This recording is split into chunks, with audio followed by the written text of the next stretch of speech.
Welcome to Potter Revisited, episode 108.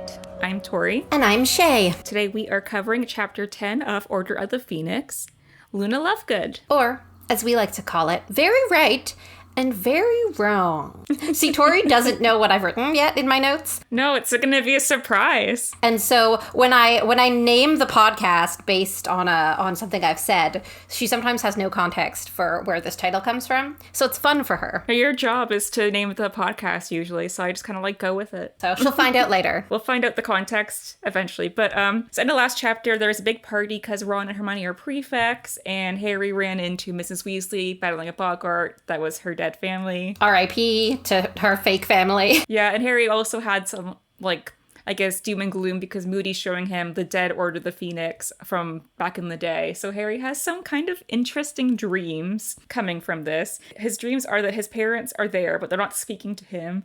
Mrs. Weasley's crying over Creature's dead body, while Ron and Hermione are watching this, wearing crowns, and then it transitions into this corridor with a locked door. So I thought it was very interesting, kind of the psychology there for what Harry's processing right now. Dream analysis says that dreaming about a corridor or a hallway usually implies that you're in a transitional state in your life, for what that's worth. It was interesting because Harry's he saw the photo of his parents and it kind of reminded him about all these people that died in this war needlessly. And so he's thinking about that. Then also Mrs. Weasley crying over her dead family, Creature's kind of in there. For reasons. That's so Dream. That's believable. That it's something he saw Miss Weasley being sad, but for some reason it's Creature. That's very subconscious at things. Yeah. And then Ron and Hermione wearing crowns. Obviously they're prefects and Harry's not a part of that kind of. They have something he doesn't, and he's also processing that. And obviously the corridor in the locked door is Voldemort, but we don't know that yet. Yeah, Harry gets awoken with a bit of a start. They're behind schedule to go to the train station. Classic. Yeah. Big family, always behind schedule.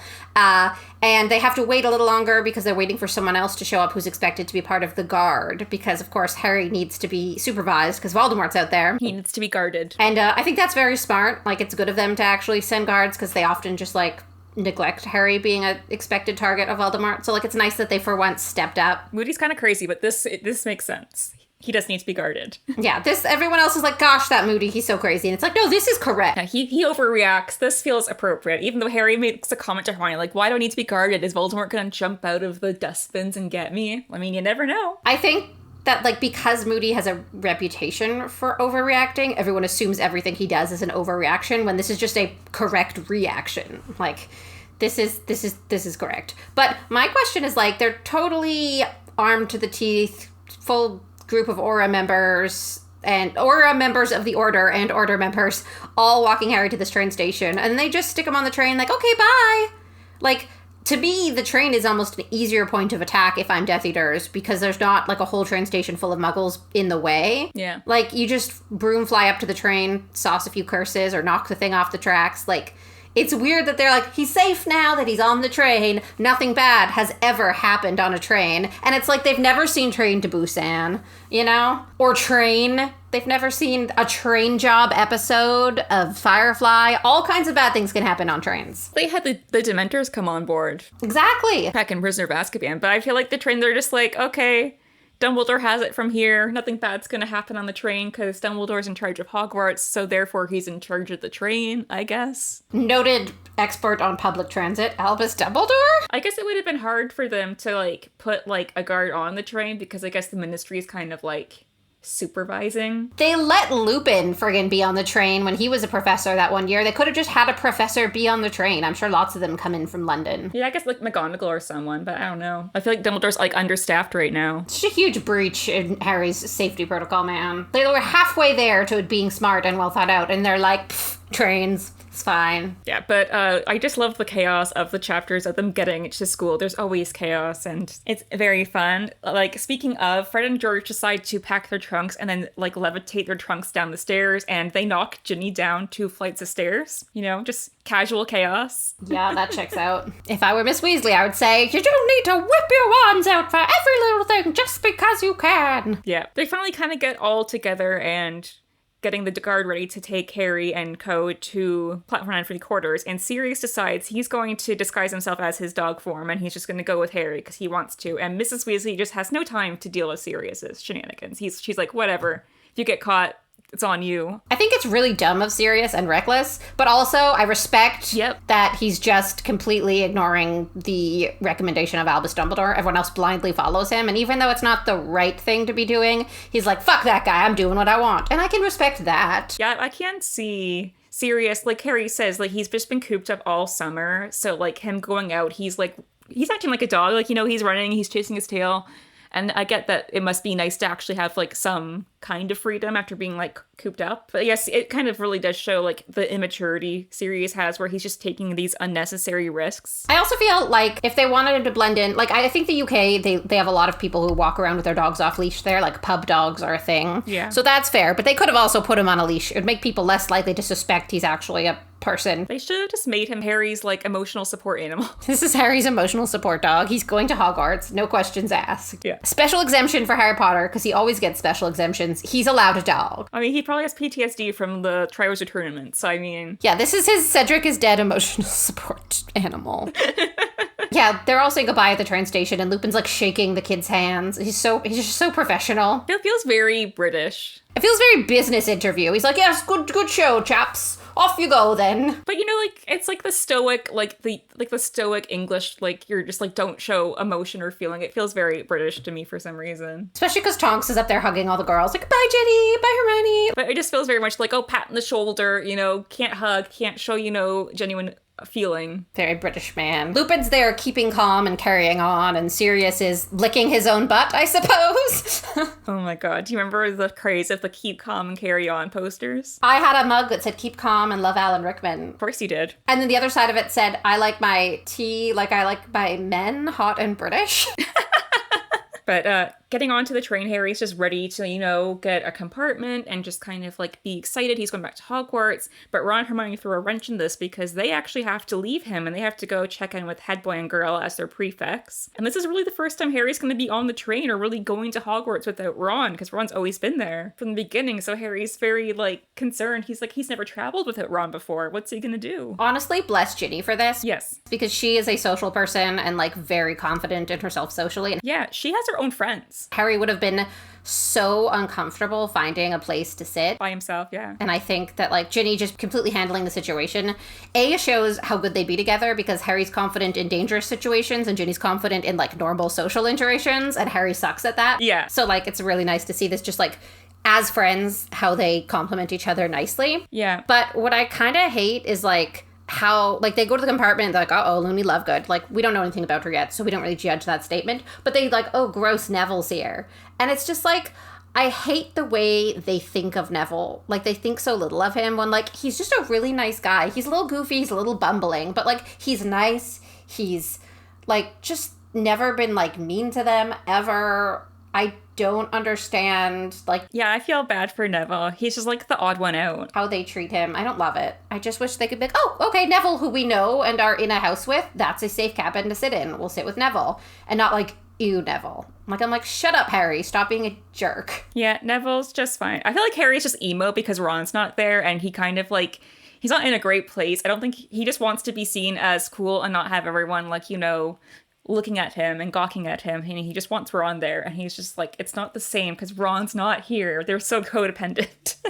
It's very funny too, because, like, Harry's worried about looking cool. Ginny actually is very cool, and she's not concerned about looking that way at all. I mean, Harry's not very aware, to be honest. He's pretty oblivious. Yeah. Ginny's just like, I'm going to sit with these people because they're perfectly safe and also chill. We'll chat with them, whatever. And she's cool. Ginny, like, no one ever will question how cool Ginny is. She's a badass and everyone thinks she's awesome. You've got to assume that Ginny is very popular, so she probably has her own friends that she could go sit with, but instead she sits with Luna, Harry, and Neville, who are kind of outcasts here. She's making them look cooler with her presence and she doesn't even know it, you know? Yeah, because she could have totally just, like, you know... buggered off like she does in Half-Blood Prince, where she's like, I don't hang out with you guys during the school year really, so I'm gonna go do my thing. Have my own life. But she kind of like could see Harry's having a hard time here, and she's like, you know what? I will hang out with Harry because his Ron's not here. His emotional support Ron. Speaking of Luna Lovegood, we were introduced to Luna for the first time. I love her. She's so quirky from the get-go. Yeah.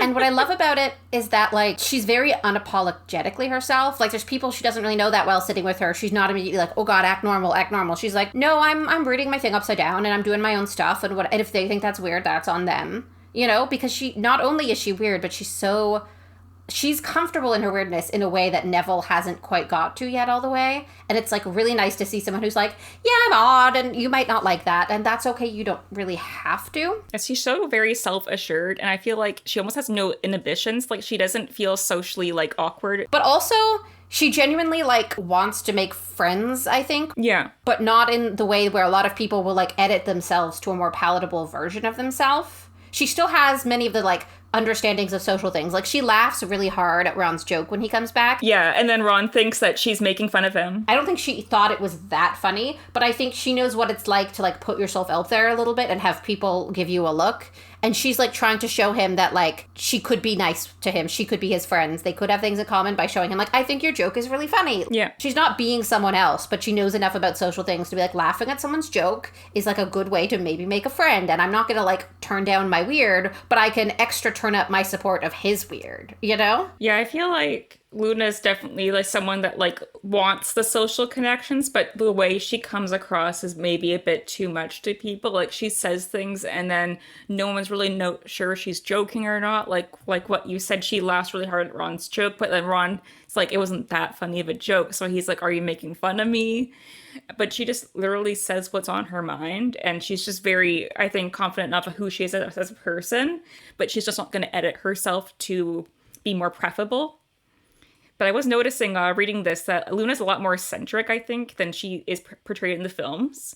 Like, we definitely have some quirkiness and kind of, I feel like that was, like, kind of, like, the time of the manic pixie dream girl. Oh, kind yeah. of like, quirky, like, girl vibe that kind of, like, Ivana Lynch really filled well. I think, like, her portrayal of Luna is definitely... fantastic. I love it. But you kind of forget, like, how unusual Luna really was in the books. And I'm actually looking forward to seeing that. Yeah, I think they didn't give Luna a lot of screen time. I think she did a good job with the screen time, and I think she did a good job, like, accessorizing the character of Luna, not just, like, making the earrings. Yeah, I feel like she really brought out that side of Luna. Yeah, and I think the actress did a great job of not making her a caricature of quirky. Like, it felt like she was, like, genuinely being that way, and I really liked that. It felt natural. Luna's a lot more, like, combative, I feel like, especially with, I'll talk about her Hermione later, but I feel like she's a lot more, like, she'll say what's on her mind, and she won't be afraid to, like, call you out and stuff, but I feel like Luna was a lot more dreamy and kind of quirky in the films, and she was just kind of, like, you know, around. She didn't really, like, state her opinions or, like, fight for her right. They gave her one personality trait, and it was, like, quirky and weird, and they forgot that she also is kind of, like, fiery, in a sense. Like, to me, that's why her and Ginny become friends later, is because they both have that fieriness. Yeah. But they gave fiery as Ginny's one personality trait, so Luna can't have that. Since we get Neville again, he has this plant that he got for his birthday, and I just love that his great uncle got it for him, and it's just, I really like that Neville actually got something that he's interested in as a gift from, like, his family, because we know that his grandma and I don't know if his granddad's still around, but they're raising him, and he feels like he has really low self-esteem, and his grandma always talks about how you're not like your dad, you need to be more like your dad was. And so I just think it's nice that someone in his family appreciates, like, the talent and, like, his interests. Yeah, it's so nice to feel seen. Like, when someone gets you a gift that, like, you didn't specifically ask for, but it is just totally aligned. And he's so happy about it. Yeah, because it's not just, like, something you like, it's someone likes you enough to know you. You know? Yeah, it's nice to have a gift that's, like, tailored to your interests, and it's, like, an actually, like, good gift, because I feel like they gave him, like, a remember all Harry brings up, and it's, like, that's not really something Neville, that's, like, pointing out a flaw, and it's so nice that he has someone. This is nice and validating. It's really validating to say, not only do I know you like weird plants, but, like, it's cool to like weird plants, and I'm supporting that interest. It warms my little heart. I kind of think, like, people argue about how in the movies they have Neville decide to be in love with Luna later on, very briefly. And I'm like, and people say there's no evidence in the books for that. And, like, maybe they're not flirting in any way in this scene. You don't even hear them talk at each other. They become good friends, and, like, friendship is a basis for love. or could be. I think that, like, just the way they both interact with the train car and those around them, like, they make such a cute, like, combination of people. Like, I think they actually could be really, really cute together. They're both just, like, have things that they love for the pure joy and interest of what, like, they're just have their interests that they love, and they're not ashamed of them necessarily. And even Neville sometimes gets embarrassed, but in this moment he's just, like, so happy about something that no one else really cares about, but he's talking about it. And, like, Neville doesn't often bring attention to things about himself like this, but in that moment he was so excited he did. And Luna does that all the time, sort of without the fear that Neville usually has. And I think she sees him in this moment and she's like, A, weird cool plant, interested, but also guy talking about weird cool plant when maybe other people there, like, give zero shits. But she's like, I'm interested in the fact that he's so interested in his weird niche thing. I am interested in my weird niche thing. And, like, the fact that they're both stereotyped by Harry in the same way is like, okay, they're non-desirables, you know? I'm just like, they could be, I kind of love their weirdness. I kind of love what they could do for each other. Like, Neville could show her that sometimes there are certain situations where you tone it down slightly. And at the same time, Luna can teach him that there's also situations where you do not tone it down and you just be your entire self and you let people take it as you are. Like, I just think they'd be so good together.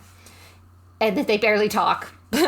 This was a pretty big shift from when I remember about fandom, like when I was interacting with the Harry Potter fandom, that people just kind of put them together. I think mostly because it's like Harry and Ginny paired off, Ron and Hermione are paired off, and then like Luna and Neville are kind of left, and they do have like that commonality link. So I feel like that became kind of like a big ship, and I think the movie just decided to include it because it was like, it wasn't really in the book, but it was like, yeah, they were appeasing the audience. Yeah, but I love this scene. So Neville is so excited about his plant that he's going to show off these cool things this plant can do. And Harry's just like, what can a plant do? But when Neville attempts to, you know, show off the defense mechanism of the plant, it sprays like sap, stinky sap all over them.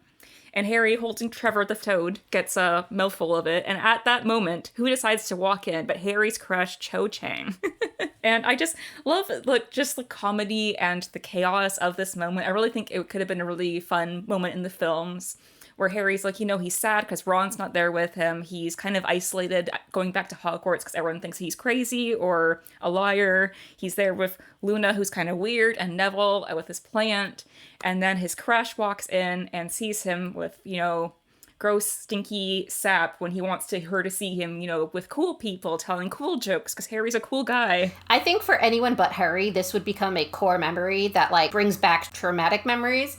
But I think it doesn't stick to him quite as much as it would a normal person because he has so many actual, like, traumatic memories that, like, it doesn't hurt him as much as it could. But, like, this would linger with me, and I think a lot of people forever. Like, you'd be 45 years old and, you know, married with children, and you'd still think back to that time your crush saw you in this situation and be like, oh. Traumatic memories? Yeah. This is a formative memory. This could really shape a person. Yeah, but it's interesting with the reintroduction to Cho Chang and Harry still obviously having feelings for her, but it's a bit awkward now because obviously the Cedric of it all. Yeah, her boyfriend died and he saw it happen. And she seems very keen to kind of like, she might return his feelings, but then there's always like the Cedric's kind of always overshadowing that. So that's kind of like a big point for Harry's romantic, I guess, journey through this book is just kind of like living with the ghost of Cedric. Living without Cedric and with Cedric's ghost all at once. Yeah, kind of.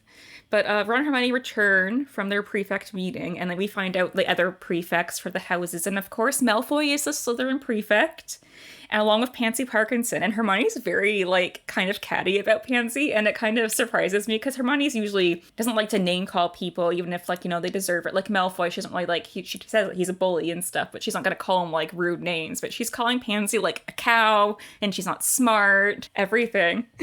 I wonder if it's because Hermione thinks she has all the traits that make for a good prefect, and she's almost insulted by them seeing those traits in someone she doesn't think has that. She's like, it's insulting to me, a prefect, to have that person be a prefect, you know? I still feel like it's, like, Pansy, I think what we see of her in, like, Goblet of Fire and Prisoner of Azkaban, that she's just very a gossipy kind of girl. We know that Hermione devalues that. And also I feel like she's kind of like has that feminine girly thing where she wants like her gaggle of girls and they're all about like looks. Like they were reading like the Witch Weekly article and stuff. And I feel like Hermione does look down on that.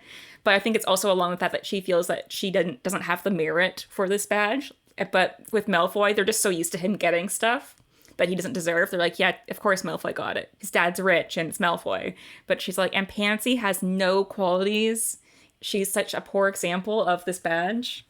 Yeah, she's very upset about it. Okay, so I want to take a minute to talk about Malfoy being a prefect, because I think Snape deserves a Snape sucks point for this. You're gonna give Snape a Snape sucks point? Because I didn't even give him one. Oh my god. I'm giving Snape a Snape sucks point. It's a first moment for this. I mean, they just accept, of course, because Draco, but, like, why? You know what I mean? Because, like, realistically, knowing about Snape being a bit of an asshole, but generally long-term being a good guy, like, Draco's not actually going to do a good job of monitoring Slytherins. You know he's biased. You know he's a bully. Like, Snape is aware of all these things. And it's not like Snape sees himself in Draco, because he doesn't, because Draco isn't a weird outcast that people don't like. He's a pureblood spoiled brat who, like, all the Slytherins think is great. So, like, it's not like I wish I had been, so I will make him, because, like, that's not a comparison.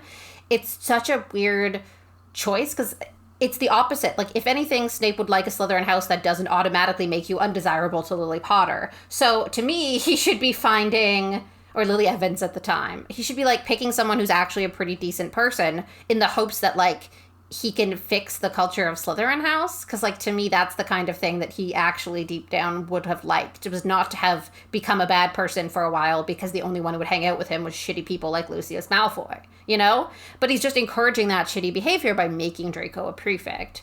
So what my mind comes down to is that just, like, because Voldemort just came back, Snape has to put in extra legwork to look like a Death Eater. And one thing he can do to look like a Death Eater is just give awards and rewards to the children of Death Eaters. And we know Lucius is a, you know, highish up-ranking Death Eater. So giving Draco this is a way Snape can, when he slithers back to Voldemort, be like, obviously I was loyal to you. I made Lucius's kid a prefect, you know? Yeah, and he's useless. Like, that kind of stuff. And, like, I don't know anything about Pansy Parkinson's family, but based on how she talks about Draco and to Draco, there's a good chance that she has Death Eaters in the family. So it kind of seems like maybe Snape wasn't like, this will suck for all of the small kids in Slytherin house who will be bullied by Draco and all the other small kids out of Slytherin house who will be bullied by Draco. I think it had to be a political play. Like, it's not anything about Draco. It's about Death Eaters. It's about playing his part. It's about convincing the Death Eaters he's one of them again. Yeah, that makes sense to me. But I just think it's crazy that Dumbledore allowed this. Like, I see it as a good move for Snape politically, but Dumbledore, as, like, any sense of reasonable adult, would be like, you can publicly let everyone know you wanted it to be Draco for, like, the Death Eater credit, but I can't let this kid who's obviously a bully be the head of this house because he's going to, A, bully a bunch of kids, and B, encourage Slytherins who, like, are good people to be bad people because that's what a good Slytherin looks like, according to us, who is making him the prefect for the house. Like, it's such a bad thing for Slytherin house culture to elevate Draco like this. And, like, Dumbledore doesn't give a shit about the Slytherins. And Snape has to do all these friggin' side quest things. No one actually looks out for Slytherins ever as, like, the few decent Slytherins like us who would be there, you know? Like, I get really mad about it. Yeah, I feel like Dumbledore does not care about the student body and, like, how the prefects. He doesn't care about the student body at all, but they just, like, really just give up on Slytherin house. And it's like, there's so many kids in that house who probably could become totally wonderful people, who could be great and fight on the side of good and wonderful. But, like, everyone just like, okay, some of the Slytherins are bad. We're going to give up on all of them. We don't care anymore. Just assume they're bad people. Tell them all to leave the castle. They can't be a part of this. Like, just really upsetting to me. And this is just one of those things where, like, I understand to an extent where Snape's coming from, but I think it sucks and I wish he could have not done it. But, like, someone else should have put their foot down. There has to be another adult in the situation who's like, we know this kid breaks the rules. We know this kid is a bully. We know this kid is a spoiled brat. He does not have a good relationship with younger students. He's not respectful to his teachers. No. Sorry, but your suggestion is denied. He can't be the... I'm just wondering... We don't really know the other Slytherin boys in Malfoy's year. I'm trying to think who else could be a contender. Crabbe and Goyle. Yeah. Blaise Zambini later on. Yeah, so maybe Blaise. We don't really know much about Blaise, to be fair. But that was just like, it makes sense it's Malfoy, he's the main character. But yeah, I definitely feel Dumbledore wants Snape to keep an eye, or maybe get chummy with Malfoy and Lucius to kind of keep a tab of what's going on. But I also just feel like there was no one else. It just feels like they're throwing the Slytherin children under the bus again, you know? And, like, no wonder so many of them turn out to be evil if they just dismiss them immediately because they're in Slytherin house. It's been established Dumbledore does not care about the Slytherins. It's like, okay, well, the only people who like us are the bad guys, so I guess I have to be a bad guy now? Like, at the age of 12, I was a little bit ambitious, so now I have to be a Nazi? Like, I just think it's egregious, and it pisses me off. Harry sees that Luna's reading the Quibbler, and he sees this article mention Sirius Black, so he's kind of curious and asks if he could read it. And so the Quibbler's obviously some kind of like, it's a mix, I think, of like The Onion or the Beaverton, but it actually takes it seriously. It's like the National Enquirer, I guess. There's an article about Sirius being that he was framed, and of course this is kind of what happened, but it's not being framed because Peter Pettigrew is alive and faked his death. He's framed because he's actually a singer called Stubby who was having a romantic dalliance with a woman at the time of the crime. And that's so funny. I feel like I didn't appreciate how funny this was when I was a kid. Yeah, it's hysterical. But I love this so much, especially for Sirius.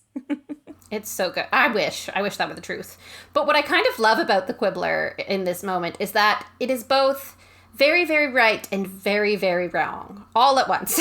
Yes. But I love that, and it made me wonder, like, I wonder what the fun equivalent of that would be, like, in the Muggle world, an article that is both correct about something and then also incorrect. So I came up with some fun options. One being that the moon landing was real, and it happened, but when they got to the moon, they realized it was fully colonized by space sharks who drive space cars, and they just made Neil Armstrong sign an NDA. Oh my goodness. So he can't talk about it. The other one is that Elvis is in fact dead, but when he was alive, he was actually just a character / persona played by Oscar-winning actress Meryl Streep. Wow. Give her another Oscar. Those are my equivalents. The titles very remind me of like the Onion articles that are kind of like, satire. But at this day and age, sometimes Onion articles, you think they could be real. Yeah. Some of the Onion articles have ended up being real. Because we live in a hellscape. What I do love about the Quibbler also, though, is that it's, like, actually kind of real journalism. Like, I'm sure the person that they quoted talking about Stubby Borgman actually exists and actually believes what they're saying.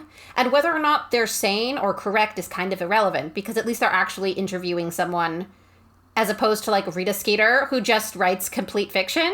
It's definitely different, because, like, they have some facts, and it's more like they present it like an opinion. Like could Sirius Black be Stubby?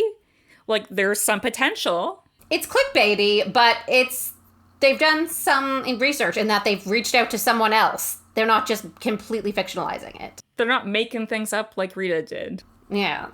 It's not fan fiction. That was an insult to Rita Skeeter, by the way, not to the fan fiction writers. So Hermione gets called out for this faux pas because Ron notices Harry reading the Quibbler, and he's showing him the Sirius article. And then Ron asks if there's anything else good in there, and Hermione's like, "Oh, the Quibbler's rubbish. Everyone knows that." And Luna has to break the news that, "Oh, my dad is the editor and owner of this magazine. Thank you very much." Yeah. And it's so funny to see Hermione kind of like put in like a place, and she's obviously so embarrassed about it. And she's trying to be like, "Oh, but there's some good things in there, I hear. Sorry." And I just love Hermione and Luna's relationship so much because they're basically foils of each other. They're both like set in their ways, but their ways are very different. Yeah, they're set in the ways. And then and Luna likes to believe in things, like having belief in something, where Hermione's logic-based and she needs evidence and facts to back up her beliefs. And it's just like they have such an interesting... Magical Mulder and Scully, anyone? Yeah.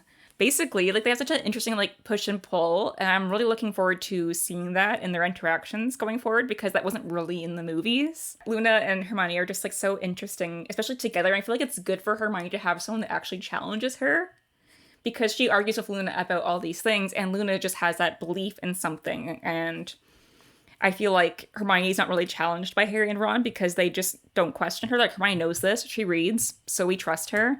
And it's Luna that really, like, pushes back against her. And I feel like that's good for Hermione, that she has people that would actually, like interacting people that don't believe what you say or won't listen to what you say. Because she's so used to being right.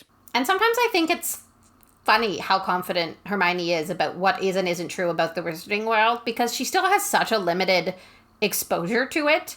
Like, it's one thing to be like, I've heard that a lot of the stuff in the Quibbler isn't real. It's another thing to confidently say everything in there is garbage. And it's like, you've only lived in the wizarding world for like 4 years. And you're only really ever at school. So like, if these magical creatures Luna's talking about or whatever are nothing you've experienced, maybe they're just not native to like Europe.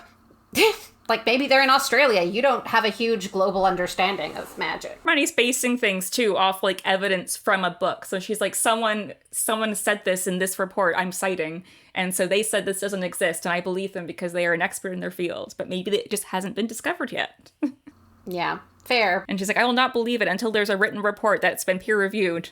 But, back to the train. Malfoy comes for, his yearly time to bother Harry on the train. He never misses a year except for, when Harry didn't take the train.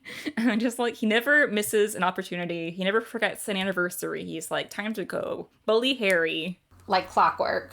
On his schedule. Yeah, so he comes in and he's like, yes, I'm a prefect. And, he's rubbing it in his face, especially because he sees that Ron got the badge. So he's like, Weasley has the badge and not you. And he's like rubbing it in his face. And Harry's just like, he's pretty done. He's just like, I don't care if you're a prefect. You're always going to be a git. So get the hell out. He's like, I've seen people die. I'm so far above giving a shit about your high school level drama. Yeah, he's not really bothered by Malfoy anymore. Malfoy's just like, na-na-na-na-na, and he's just like, I've seen someone die in front of me. I was like, I literally could care less. But getting to Hogwarts, we find out that it's not Hagrid that's guiding the first years into Hogwarts. It's Grumpy Plank that covered for Hagrid in Prisoner of Azkaban. And Harry's very concerned and disturbed that Hagrid is not there, because that's one of the things that when he thinks about Hogwarts, he thinks, oh, going over to Hagrid's house and hanging out with Hagrid. But where is Hagrid? We're hoping he wasn't arrested again and sent to Azkaban. Well, I think he worries because when Grumpy Plank took over, Hagrid was not in a good way after the Rita Skeeter article. So I think he worries that something happened to him, because he's thinking like he wouldn't have left. Like, I would have known if he left Hogwarts. Like, where could he be? Is he sick? Like, what's going on? Yeah, they're like, he has a cold. But the biggest, kind of, I guess, end of this chapter is Harry notices the Thestrals for the first time. So the Thestrals are the creatures that are pulling the carriages, and they've always pulled the carriages, but we learn later on that you can't see them until you have witnessed death. And so now Harry is able to see them, likely because he has actually seen Cedric die and he's processed it. Whereas when he's a baby, he couldn't, I guess, conceptualize seeing his parents die in front of him.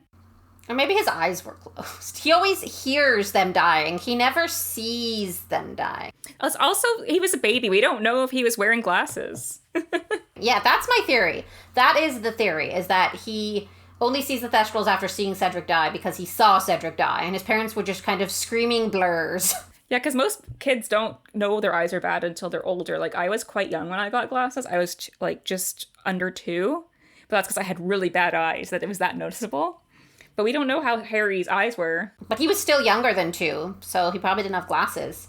I feel like they start talking first before you start realizing that they can't see well. Harry sees the Thestrals, and he's just very kind of, confused about it because he's never seen them before. And he's like, why are these things pulling the carriages when they've always pulled themselves? And he's trying to talk to his friends about it, and he's like, Ron, don't you see these things? And Ron's just like, are you okay, Harry? Do you need a nap? Lost your mind. To be fair, though, it's not the first time Harry has had a sensory experience they haven't. He can hear snakes whispering in the walls, and, we now know that's a real thing. So I feel like people should take Harry's potential hallucinations a little more seriously as real things, because he does have a record of experiencing things that are real that others just don't experience. Well, I think it's more the fact that Harry has never seen it before now, and so they've always assumed, oh, the carriages are horseless, they just go by themselves. And now Harry's like, wait, there's a horse thing there?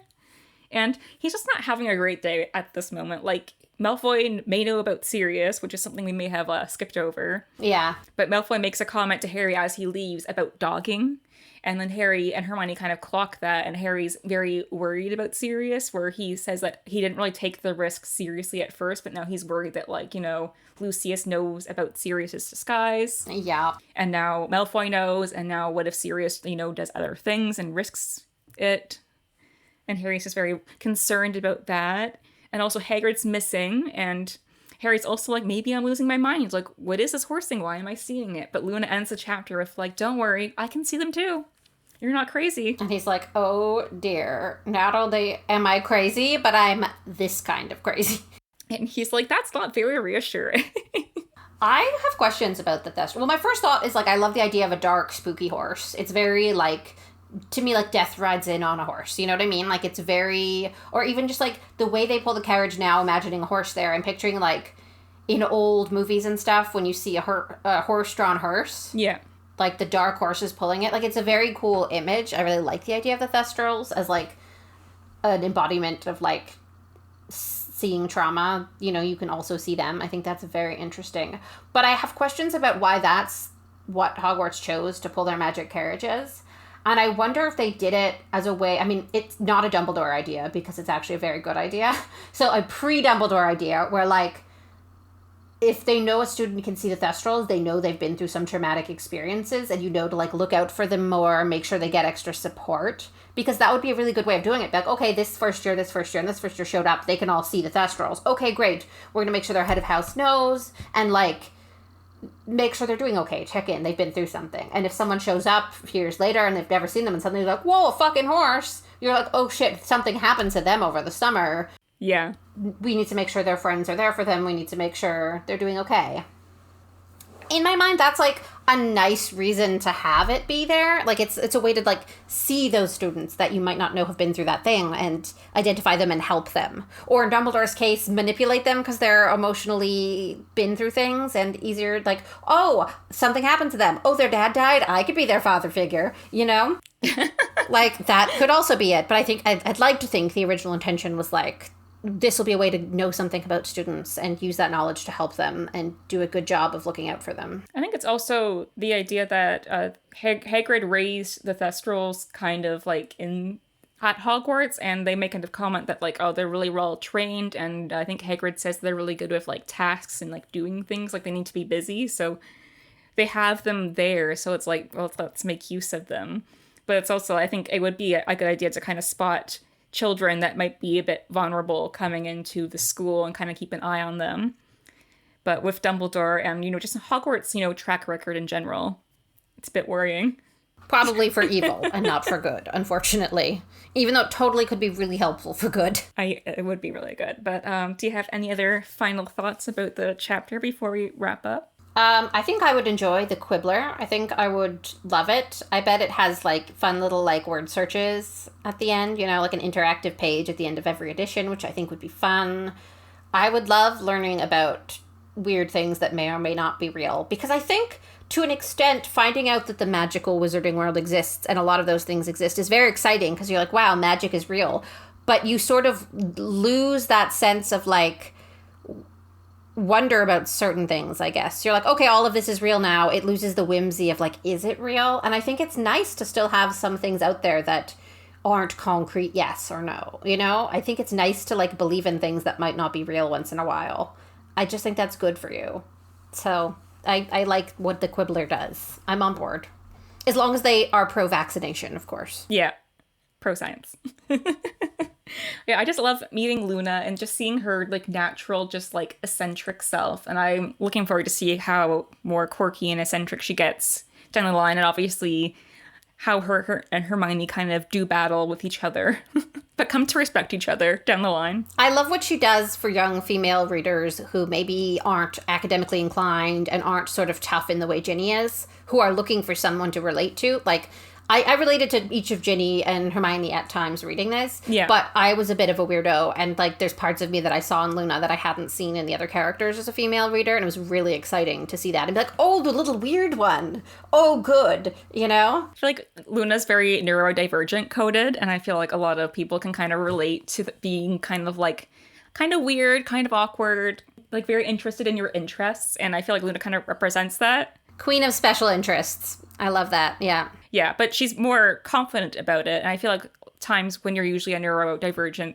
child growing up, you're very aware of, like, how you're perceived. And you're probably not as comfortable being open about your interests as Luna is. I think that's part of how she was raised too, right? Like, especially girls with certain things like autism, we're so trained to mask our behaviors and act normal and not talk about things other people don't want to hear you talk about.